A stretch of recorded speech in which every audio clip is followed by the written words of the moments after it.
Fedana Filistina Müslüman İzzetin şerefe bu evde iman. Yok abi. Gel böyle bana.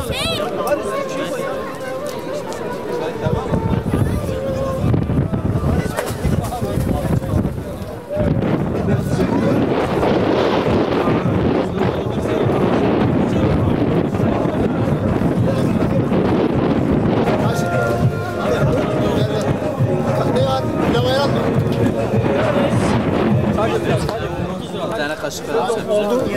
Bunlar bitsin ondan sonra doldurur.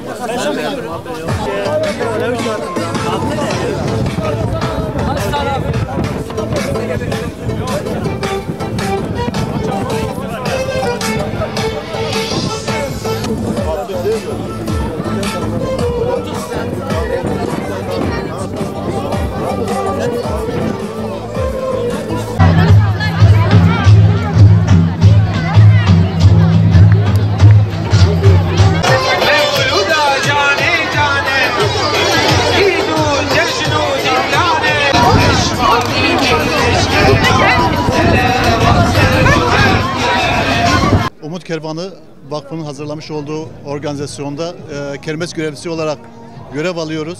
Burada gelen misafirlerimize hizmet etmek için ve bu organizasyondaki misafirlerimize ikramlarda bulunmak için sabahtan beri hummalı bir çalışma içindeyiz. Dünden beri gerek bacılarımız olsun, gerek kardeşlerimiz olsun, sarmaları yapanlar, içli köfteleri hazırlayanlar, dünden beri bir hummalı bir hazırlık var. Allah razı olsun. Allah-u Teala bu organizasyonu yapanlardan kat kat razı olsun.